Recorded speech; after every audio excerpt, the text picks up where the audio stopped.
Assalamualaikum warahmatullahi wabarakatuh. Hayakumullahu jami'an. Mudah-mudahan Allah Subhanahu wa taala selalu memberikan kita kesehatan. Allahumma inna nas'aluka ilman nafi'an wa rizqan thayyiban wa amalan mutaqabbalan. Nah, topik kita kali ini kita akan membahas 10 adab sebelum menuntut ilmu syar'i. As-Sufyan Ats-Tsauri berkata, mereka tidak menyuruh, mereka tidak mengirimkan anak-anak mereka untuk belajar ilmu syar'i sebelum mereka mengajarkan adab kepada anak-anak mereka. Begitu penting adab sebelum menuntut ilmu syar'i ini. Adab yang pertama, mengikhlaskan niat dalam menuntut ilmu syar'i. Hendaknya setiap penuntut ilmu syar'i ini selalu memperbaharui niat ini. Memperbaharui niat semata-mata untuk mencari wajah Allah Subhanahu wa taala. Karena kalau tidak, ilmu yang kita pelajari bisa menjadi bumerang untuk kita sendiri. Sebagaimana Rasulullah sallallahu alaihi wasallam bersabda, "Man ta'allama 'ilman mimma yubtagha bihi wajhullah la yata'allamu illa liyusiba bihi 'aradat minal dunya lam yajid 'arfal jannah yaumal qiyamah." Barang siapa yang menuntut ilmu syar'i yang seyogyanya, yang semestinya dia tuntut hanya mencari wajah Allah Subhanahu wa taala, namun mereka tidak melakukan itu, kecuali mereka hanya mengharapkan dunia, maka mereka tidak mendapatkan harumnya aroma surga ketika pada hari kiamat nanti. Rasulullah juga bersabda, sesungguhnya orang yang pertama kali diseret ke api neraka yaitu orang-orang yang penuntut ilmu syar'i, orang-orang yang membaca Al-Quran, orang-orang yang mengajarinya. Mereka dihadapkan ke hadapan Allah Subhanahu wa taala. Lalu ditanyakan kepada mereka, apa yang kalian lakukan? Mereka menjawab, kami ya Allah mempelajari ilmu syar'i, kami membaca Al-Quran, kami mengajarinya semata-mata karenamu ya Allah. Allah berkata, kalian dusta. Kalian belajar ilmu syar'i biar kalian dikatakan sebagai orang alim. Kalian membaca Al-Quran semata-mata biar kalian dikatakan sebagai seorang qari. Maka diseretlah wajah-wajah mereka ke dalam api neraka. Untuk itu, mari kita selalu perbaharui niat kita. Selalu kita berusaha mengikhlaskan niat kita semata-mata mencari ilmu syar'i ini, semata-mata mencari wajah Allah Subhanahu wa taala. Oke, cut dulu. Nah, yang kedua, memohon ilmu yang bermanfaat kepada Allah Subhanahu wa taala. Hendaknya setiap penuntut ilmu syar'i ini kita selalu berdoa kepada Allah Subhanahu wa taala. Memperbanyak berdoa kepada Allah Subhanahu wa taala agar diberikan ilmu yang bermanfaat. Nah, doa yang sering kita dengar, Allahumma inna nas'aluka ilman nafi'an wa rizqan thayyiban wa amalan mutaqabbalan. Ya Allah, berikan kepada kami ilmu yang bermanfaat, rezeki yang halal, dan amalan yang diterima oleh Allah Subhanahu wa taala. Karena doa merupakan senjata bagi kita umat Islam. Nah, yang ketiga, kita bersungguh-sungguh dalam menuntut ilmu syar'i. Tanpa kesungguhan mustahil ilmu bisa kita peroleh. Sebagaimana Imam Asy-Syafi'i pernah mengatakan, pernah berpesan kepada kita semua, akhi, saudaraku, lan tanalal ilma illa bisittah. engkau tidak akan mendapatkan ilmu pengetahuan, ilmu, kecuali dengan 6 perkara. Yang pertama, saumbika an tafsiliha bibayan. Saya akan mengabarkan kepada kamu rinciannya dengan jelas. Yang pertama, zakaun, kecerdasan. Tanpa kecerdasan, maka kita juga sulit mendapatkan ilmu. Perlu IQ yang memadai. Yang kedua, hirsun, kemauan yang keras. Maka perlu kita mempunyai kemauan yang keras. Kita harus bisa, kita harus memperoleh ilmu tersebut. Maka kalau kita tidak punya kemauan yang keras, maka ilmu tersebut juga akan sulit kita peroleh. Nah, yang ketiga, ijtihadun, bersungguh-sungguh dalam menuntut ilmu syar'i ini. Yang keempat, bulghatun, punya bekal, punya amal, punya uang untuk modal kita dalam menuntut ilmu. Baik kita beli buku, kita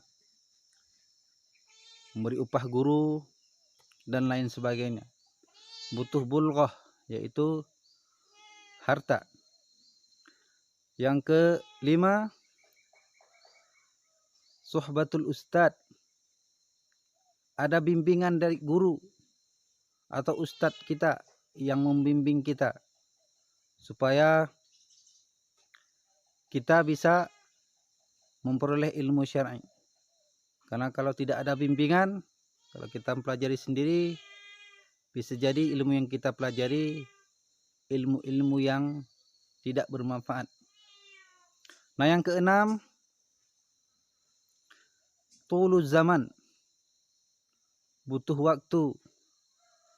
Tidak 1 hari 2 hari kita belajar langsung menjadi orang pintar, tidak. Butuh waktu, butuh kesabaran dalam menuntut ilmu syar'i ini.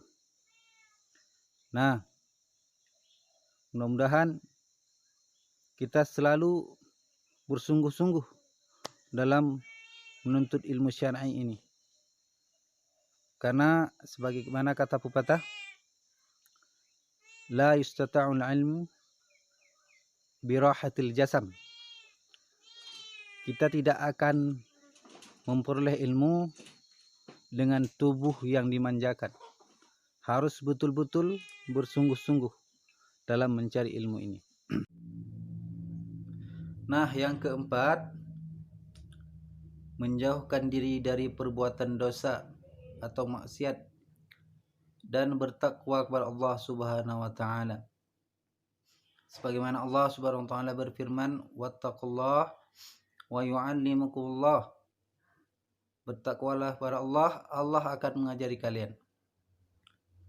Nah, penghalang paling besar setiap penuntut ilmu adalah perbuatan dosa dan maksiat, sehingga ilmu-ilmu yang sudah diperoleh cepat lupa.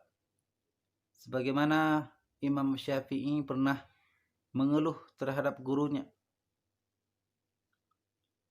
Dia mengatakan, syakautu ila Waqi' an su'a hifzi. Aku mengeluh pada Waqi', gurunya, tentang masalah kejelekan hafalanku. Fa arsyadani ila tarki al-ma'asi. Beliau mengarahkanku untuk meninggalkan maksiat. Fa akhbarani bi anna ilma nur.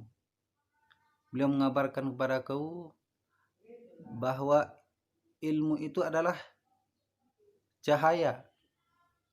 Fa nurullah la yu'ta lil 'asi.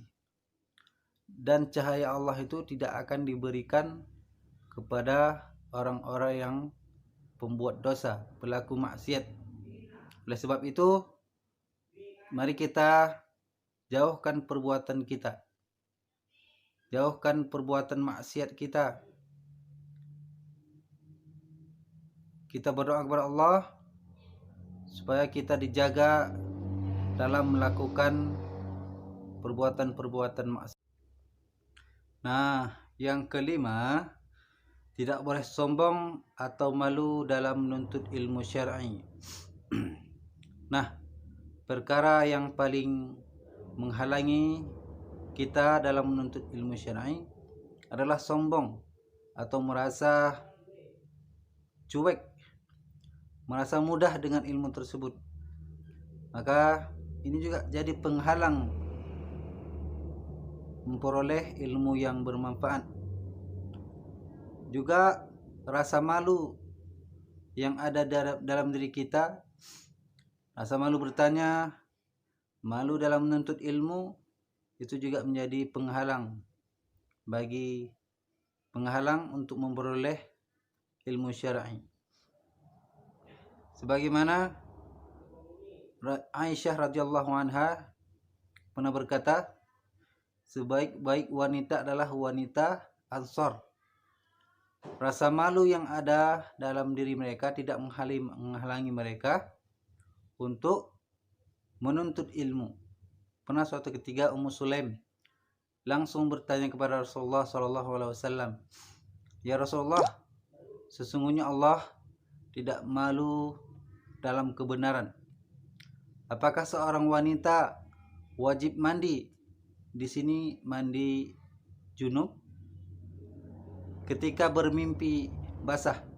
Maka Rasulullah juga menjawab, "Iya, ketika kalian mendapati air." Oleh sebab itu, mari kita sama-sama kita jauhkan sifat sombong kita dalam menuntut ilmu syar'i. Kita jauhkan sifat malu kita dalam menuntut ilmu syar'i ini, sehingga ilmu dengan mudahnya kita memperolehnya. Nah, adab yang keenam, mendengarkan baik-baik apa yang disampaikan oleh guru kita terhadap kita. Hendaknya kita memperhatikan baik-baik pelajaran yang disampaikan ustadz-ustadz atau guru-guru terhadap kita, muridnya. Karena dengan kita memperhatikan bagus-bagus, ilmu akan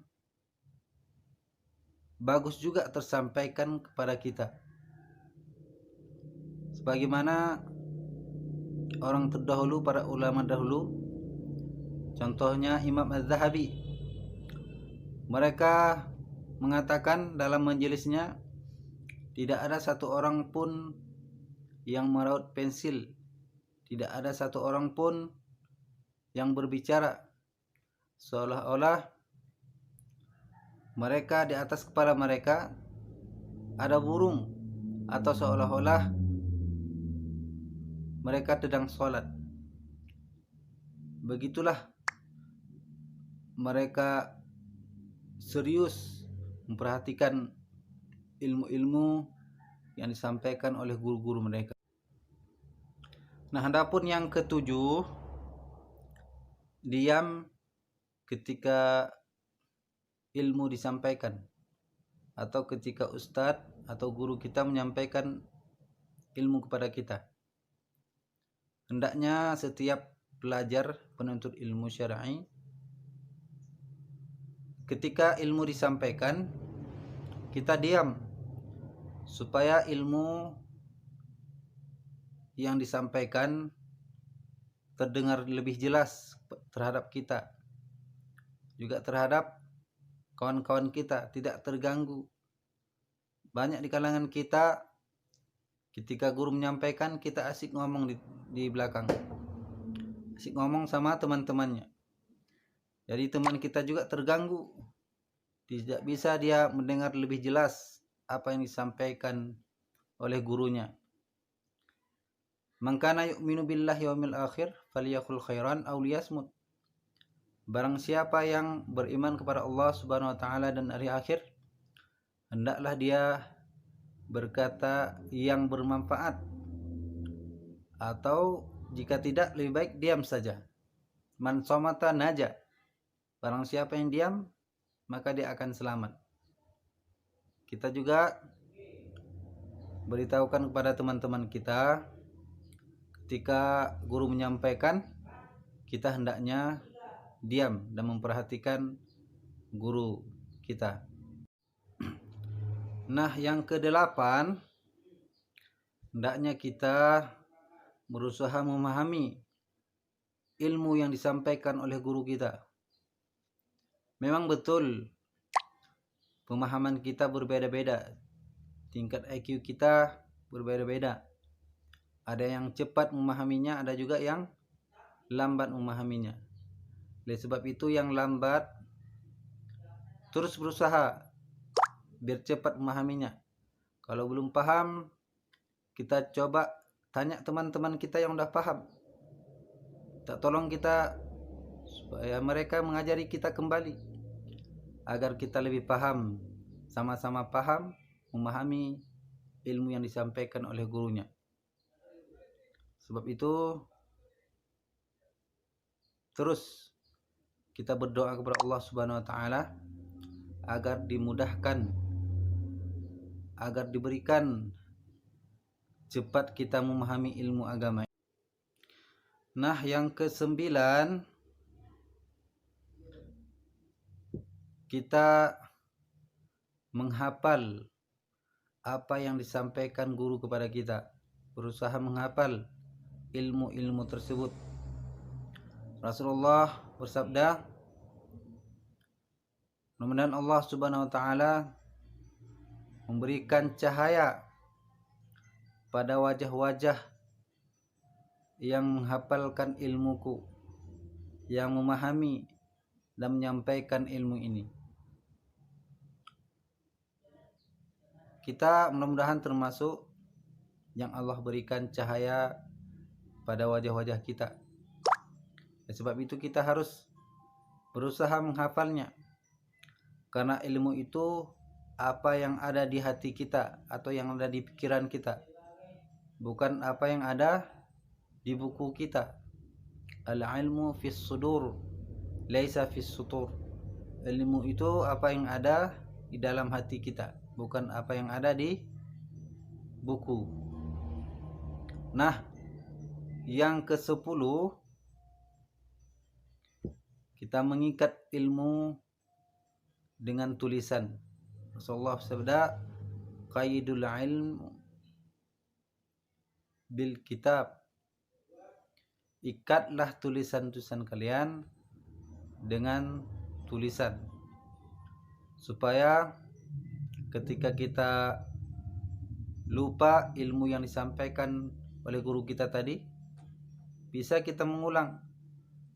Ada tempat kita mengulang, bisa kita buka buku kembali, lalu kita ulang-ulang, lalu kita hafalkan kembali. Nah, setelah kita mengetahui 10 adab sebelum menuntut ilmu syar'i, mudah-mudahan kita diberikan kekuatan oleh Allah untuk mengamalkan adab-adab ini.